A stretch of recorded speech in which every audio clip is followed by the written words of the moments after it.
এই মুহূর্তে বাংলাদেশে অ্যাভেলেবেল আছে কিউবিটসের ল্যাপটপ রোভার X2। যারা বাজেট প্রাইজে মিড রেঞ্জের কাজের জন্য একটা ল্যাপটপ কিনবেন ভাবছেন, তাদের এই ভিডিওটা দেখা দরকার, কারণ আজকে আমরা রোভার X2 নিয়ে ইনডেপথ অ্যানালাইসিস করব। 14.1 ইঞ্চ ডিসপ্লে 12 জেনারেশনের এই ল্যাপটপের প্রাইস শুরু হচ্ছে ৪৯,৯৯৯ টাকায়। আমরা দেখব ৫০,০০০ টাকার বাজেটের কিউবিটসের এই ল্যাপটপ কি কি স্পেকস অ্যান্ড ফিচার প্রোভাইড করছে, স্পেকস অনুযায়ী পারফরমেন্স দিচ্ছে কিনা তা দেখার জন্য পারফরমেন্স টেস্ট করব। এই ভিডিওটা দেখার পর তুলনামূলক আপনি বুঝতে পারবেন আসলেই এই ল্যাপটপটা আপনার জন্য ওর্থ ইট কিনা। সাথেই থাকুন।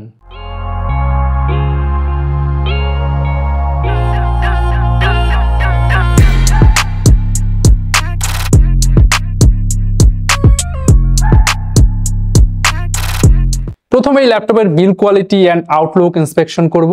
ল্যাপটপটার ওজন 1.31 KG, length 32.5 centimetre, with 21.48 centimetre, height হচ্ছে 2.09 সেন্টিমিটার। উপরের দিকটা aluminium build and mat finishing, বডিতে খুব একটা ফিঙ্গারপ্রিন্ট পড়ছে না। কিউবিটসের লোগো একদম মিডলে আছে। আচ্ছা, আরেকটা কথা, কিউবিটস অফার করছে ফ্রিতে ডিভাইস পার্সোনালাইজ করার সুযোগ। আপনি চাইলে আপনার পছন্দের যে কোনো ডিজাইন প্রিন্ট করতে পারবেন, সেটা হতে পারে যে কোনো ছবি, টেক্সট কিংবা লোগো। ব্যাক সাইডে যদি তাকাই, এখানে দেখতে পাচ্ছেন লম্বা একটা ভেন্ট আছে, নিচেও আরেকটা ভেন্ট আছে, ভিতরে দুটো কুলার আছে, চারদিকে 4টা রাবার ফিট। রাবার ফিটের কারণে 1/2 সেন্টিমিটার ল্যাপটপটা উপরে থাকে, হট এয়ার ফ্লো বের হওয়ার জন্য ভালো একটা ব্যবস্থা। আর একটু নিচের দিকে দুটো স্পিকার গ্রিল। এবার দেখা যাক এটা এক হাতে খোলা যায় কিনা। হ্যাঁ, হিন্স স্মুথ আছে, এক হাতেই খোলা গেল। যদি কিবোর্ডের দিকে তাকাই, 60% ব্যাকলাইট কিবোর্ড, অর্থাৎ নামপ্যাড নাই, অ্যান্ড কিবোর্ডের সাথে আছে পাওয়ার বাটন। কি ট্রাভেল ডিস্টেন্স ভালোই, 1.7 মিলিমিটার কি ট্রাভেল ডিস্টেন্স, জিরো ফ্লেক্স, আমার কাছে খুব একটা ফ্লেক্স অনুভব হয়নি। আর নিচের এই অ্যারো বাটনের সাহায্যেই সাউন্ড অ্যান্ড ব্রাইটনেস অ্যাডজাস্ট করতে পারবেন। কিবোর্ডের উপরে দুটো ইন্ডিকেটর, একটা হচ্ছে ডিভাইস অ্যাক্সেস স্ট্যাটাস ইন্ডিকেটর, আরেকটা হচ্ছে পাওয়ার অন স্ট্যাটাস ইন্ডিকেটর। কিবোর্ডের একটু নিচেই 10 সেন্টিমিটার বাই 7 সেন্টিমিটার ট্র্যাকপ্যাড, সাইজে খুব একটা বড় না, মিডিয়াম সাইজের, মিড বরাবর রাখা হয়েছে। ম্যাট ফিনিশিং দেওয়া হয়েছে, যার ফলে ওভারঅল পারফরমেন্স ইমপ্রুভ হয়। আর ট্র্যাকপ্যাডের সাথেই ফিঙ্গারপ্রিন্ট সেন্সর, এটা একটা স্পেশাল ফিচার যা সচরাচর ল্যাপটপগুলোতে আসলে দেখা যায় না। যুগের বিবেচনায় খুবই হেল্পফুল, আপনার ল্যাপটপ অলওয়েজ সিকিউর থাকবে।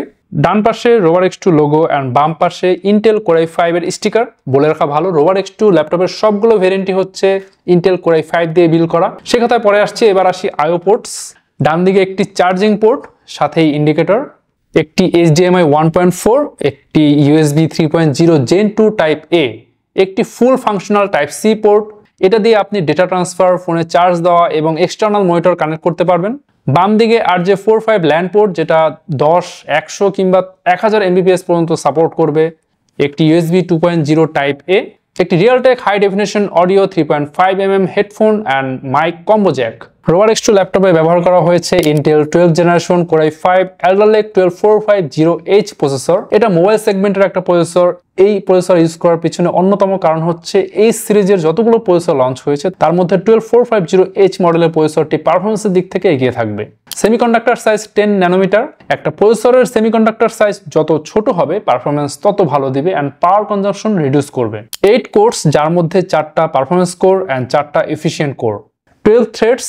এই প্রসেসরটি সর্বোচ্চ গতি প্রডিউস করতে পারে 4.40 GHz, 95 ওয়াট পর্যন্ত পাওয়ার কনজিউম করতে পারে। এছাড়াও প্রসেসরের মধ্যে একটা ইন্টিগ্রেটেড জিপিইউ দেওয়া আছে ইন্টেল UHD গ্রাফিক্স, যা ম্যাক্সিমাম ডাইনামিক ফ্রিকোয়েন্সি প্রডিউস করে 1.20 GHz।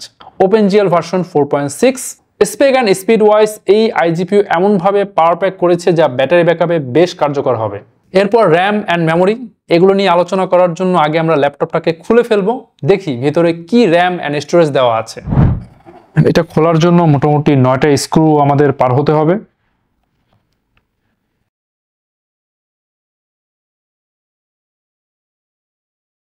তো এই হচ্ছে রোভার X2 ল্যাপটপের ভিতরের যে কার্যকলাপ। তো র্যাম SSD খোলার আগে, তার আগে হচ্ছে আমরা যে ব্যাটারির যে কানেকশন সেটা হচ্ছে আমরা খুলে নিব। তো আমরা পাওয়ারটাকে খুলে নিলাম, এখন হচ্ছে আমরা র্যাম SSD খুলতে পারবো। তো প্রথমে হচ্ছে আমরা র্যামটাকে খুলবো। তো খোলাটা খুবই সহজ, দুদিকে চাপ দিবেন, মাঝখান থেকে বের করে আনবেন। তো এখানে আমরা ইউজ করেছি 16GB DDR4 3200 MHz র্যাম। আপনি চাইলে এখানে 32GB টোটাল 64GB দুটো চ্যানেলে অ্যাডজাস্ট করে লাগিয়ে নিতে পারবেন যদি আপনি এক্সটেন্ড করতে চান। এই ছিল র্যামের ইতিহাস। তো এবার আমরা এসএসডিটাকে খুলে ফেলবো। তো এই হচ্ছে আমাদের SSD, western digital SN350 PCI 3 SSD।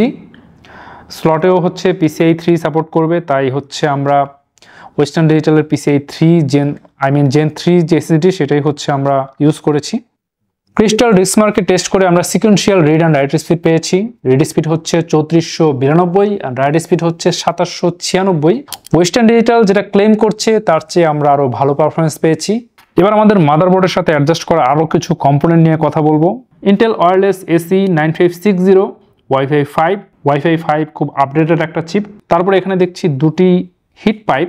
এই হিট পাইপের নিচেই Core i5 12450H যে প্রসেসর সেটা সোল্ডারিং করা আছে এবং সেটার সাথে IGPU আছে ইন্টেল UHD। আর এই হিট পাইপের সাহায্যে এখান থেকে যতটুকু হিট প্রডিউস হয় তা হচ্ছে এখান থেকে ঢুকে এই কুলারগুলোর সাহায্যে বাইরে ফ্লো হয়ে যাচ্ছে ইজিলি।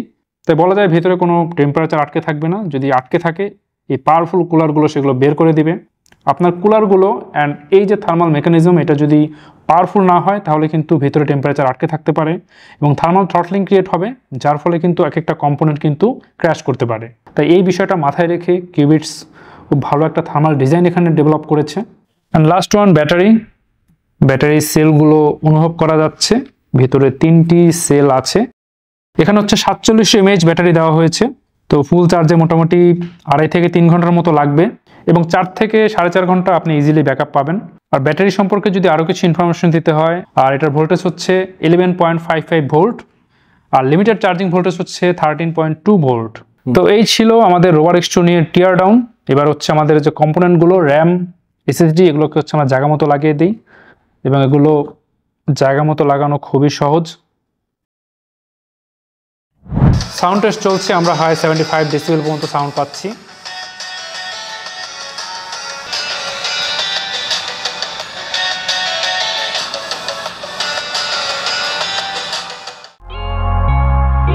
তো এই হচ্ছে রোভার X2 ল্যাপটপের ক্যামেরা। তো আমার সামনে একটা লাইট আছে যে কারণ হচ্ছে ফেস একটু ব্রাইট লাগছে অ্যান্ড ভিডিওতে অনেক নয়েজ দেখা যাচ্ছে কারণ অটো নয়েজ ক্যান্সেলেশন নেই, বাট হালকা স্মুথনেস আছে। অ্যান্ড আপনি যে ভয়েসটা শুনতে পাচ্ছেন এটা হচ্ছে রোভার X2 ল্যাপটপের বিল্ট ইন যে মাইক সেটা থেকে নেওয়া। এবারে পারফরমেন্স টেস্ট। প্রথমেই Cinebench R23 দিয়ে CPU বেঞ্চমার্ক করেছি। বেঞ্চমার্ক টেস্ট করার সময় পাওয়ার অ্যাডাপ্টার কানেক্ট ছিল। মাল্টি কোরে পেয়েছি 6402, সিঙ্গেল কোরে আমরা পেয়েছি 1625।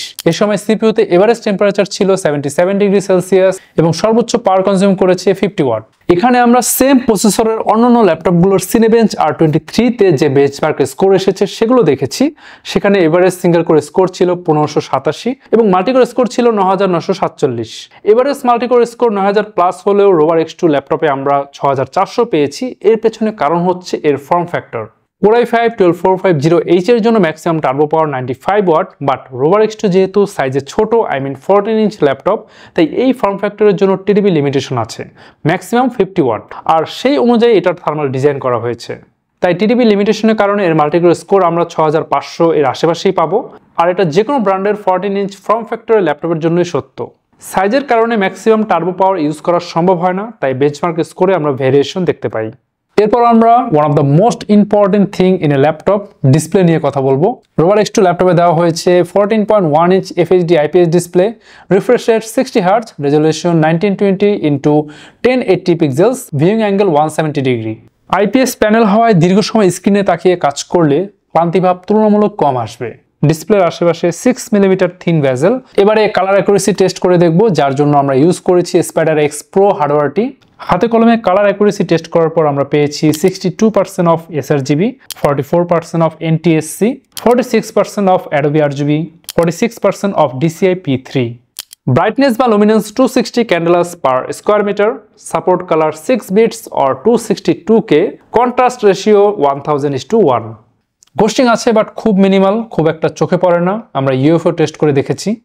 তো এই ছিল আমাদের in depth analysis on rover X2। এখন আসি কনক্লুশনে। এটা মূলত মিড রেঞ্জের ইউজারদের জন্য, like Photoshop, Illustrator, office tools, এগুলো ইজিলি হয়ে যাবে। ভিডিও এডিটিংয়ে একদম বেসিক কাজগুলো করতে পারবেন, সেক্ষেত্রে প্রিমিয়ার প্রো, ফিল্মোরার মতো সফটওয়্যার ইউজ করতে পারবেন। যদিও এটি গেমিং ল্যাপটপ না, বা টুকটাক গেম খেলাই যায়। Valorant, free fire, Minecraft, FIFA 19, COD, MW3 এর মতো গেমসগুলো খেলতে পারবেন। আমরা আসলে এই প্রাইস রেঞ্জে চেষ্টা করেছি বেস্ট একটা ল্যাপটপ বিল্ড করার। কিছু জায়গায় পেনাল্টি দিয়ে, কিছু জায়গায় পারফরমেন্স বেশি দিয়ে অ্যাডজাস্ট করা হয়েছে। ভালো লাগলে পারচেস করতে পারছেন। 4টি ভেরিয়েন্ট এখন অ্যাভেলেবেল আছে। আর পারচেস করলে কিউবিটস অফার করছে 3 বছরের ব্র্যান্ড ওয়ারেন্টি। এই 3 বছরে যে কোনো পার্টসের যদি কোনো ইস্যু হয়, কিউবিটস রিপ্লেসমেন্ট করে দিবে। বাট 3 বছর শেষ হলেও লাইফ টাইম সার্ভিসিং ওয়ারেন্টি কিন্তু থাকছে। ব্র্যান্ড ওয়ারেন্টির মেয়াদ শেষ হয়ে গেলেও ফ্রি সার্ভিসিং ওয়ারেন্টি পাবেন, বাট পার্টসের কস্ট আপনাকে বেয়ার করতে হবে। ল্যাপটপ পারচেস করার পর 45 দিনের রিপ্লেসমেন্ট গ্যারান্টি থাকছে, এছাড়াও 7 দিনের ফুল রিফান্ডের সুযোগও থাকছে। তাহলে ভালো লাগলে পারচেস করতে পারছেন কিউবিটসের ল্যাপটপ রোভার X2। এটা পারচেস করার জন্য ভিজিট করতে পারেন আমাদের ওয়েবসাইট। আমাদের ওয়েবসাইট হচ্ছে myqubits.com। এছাড়াও আপনি যদি নিজে আমাদের ঠিকানায় এসে বেঞ্চমার্ক, স্ট্রেস টেস্ট করে এই ল্যাপটপ সম্পর্কে 100% আইডিয়া নিয়ে পারচেস করতে চান, তাহলে আমাদের ঠিকানায় চলে আসতে পারেন। আমাদের ঠিকানা হচ্ছে Mirpur shopping centre, level 11, Mirpur 2, Dhaka. আর পেমেন্ট নিয়ে কিউবিটস অনেকগুলো সুবিধা রেখেছে। আপনি চাইলে ক্যাশে, কার্ডে কিংবা অনলাইনে পেমেন্ট করতে পারছেন। এছাড়াও ইএমআইতেও এই ডিভাইস আপনি পারচেস করতে পারবেন। তাহলে আজকের ভিডিও এই পর্যন্তই। আগামীতে আবার দেখা হবে। ততদিন পর্যন্ত ভালো থাকুন এবং সবাইকে ভালো রাখুন।